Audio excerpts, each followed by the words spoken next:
لە دوای ساڵی 2005 و بەشداری کورد لە داڕشتنەوەی دەستوری عێراق و جێگیرکردنی مادەی 140 تایبەت بە چارەسەرکردنی کێشەی کەرکووک و ناوچەکانی دیکەی دەرەوەی ئیدارەی هەرێمی کوردستان.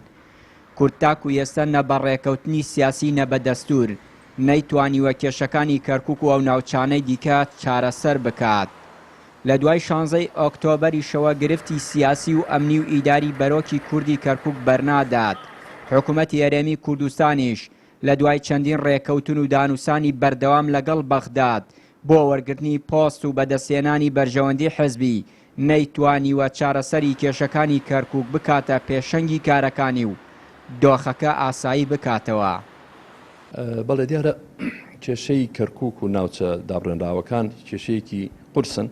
بمانە نەمانێ و کاتێک کە کورد دەسەڵاتدار بوو نەیتوانی بە تەواوی چارەسەری بکات کە ئێستا کورد بێدەسەڵات بوون و هیچ لە ئەرزی واقعدا توانایەکیان نەماوە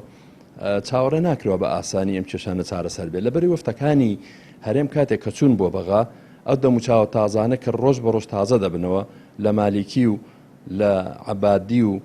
لە ئەوانەی کە هەبوون یەک لە دوایەک و هەتا گەشۆتە کازمی دەبینین وەفتی هەرێم دەڕۆن داوای پارە دەکەن دەڵێن پارەمان بدەنێ ئەوەی خۆشمان بۆ خۆمان جا هیچ عەقلێەوە قوبوڵ ناکە کە تۆ پاریان لێ بسەنی هیچیان نەدەیتێ بۆیە ئێستا وەفتی هەرێم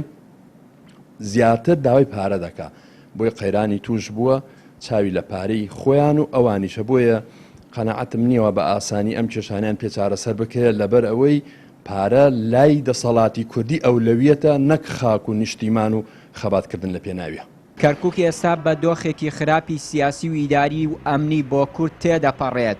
لەگەڵەوەی کورد هاوبەشی دەسەڵاتی سیاسیە لە عێراق بەڵام گرفت و ململانیەکانی نێوان هەرێم و ناوەند لە گرفتی حزبی و هەندێک جار شەخصی بچووک کراوەتەوە و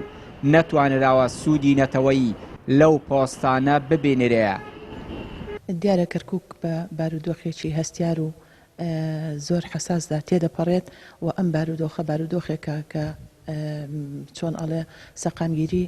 نە سیاسی و نە ئیداری و نە خزمەتگوزاری هیچ لەمانە نابینین. بۆ چارەسەرکردنی کێشەی کەرکووک بە تایبەتی پێویستمان بە گفتوگۆی جدی هەیە لەگەڵ ناوەند. دیارەوەی ئەیبینین حکوومەتی هەرێمی کوردستان ماوە ناماوە یاخود بە بەردەوامی وەفدەکانیان ئەنێرن بۆ بەغدا وەفدەکان وەفدی حکوومەتی هەرێمی کوردستانەوە بەناو حکوومەتی هەرێمی کوردستانەوە ڕۆن بەڵام بەداخەوە ئەوەی کە گرنگە پەراوێزیان خستووە باسی نەوت و بودجە و میزانیە و پۆست و ئەماناکە لە کاتێکدا ئێمە لە بەغا چەند پۆستێکی گرنگ لای کووردا لە وەزارەتی دەرەوە لە وەزارەتی داد و جێگری سەرۆکی پەرلەمان لە کووردا نەمانتوانیوە ئێمە ئەم فرسەتە بقۆزینەوە و دیارە ئەم کەم تەرخەمیە من ئیخەمە ئەستۆی حکوومەتی هەرێمی کوردستان.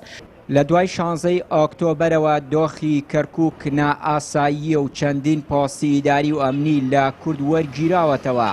گرفت بۆ جوتیارانی کورد دروست دەکرێت و هەوڵی جارێکی دیکەی تعریب دەدرێت و کورد هاوڵاتی پلە دووە لە شارەکە بەڵام حکوومەتی هەرێمی کوردستان و پارتی و یەکەتی بە تایبەتی بێ گوێدانە دۆخی خراپی کەرکووک و دانیشتوانی ناوچەکانی دەرەوەی ئیدارەی هەرێم لە دوورەوە تەماشای شارەکە دەکەن. چیانوری کەناڵی ئاسمانی پەیام کەرکووک.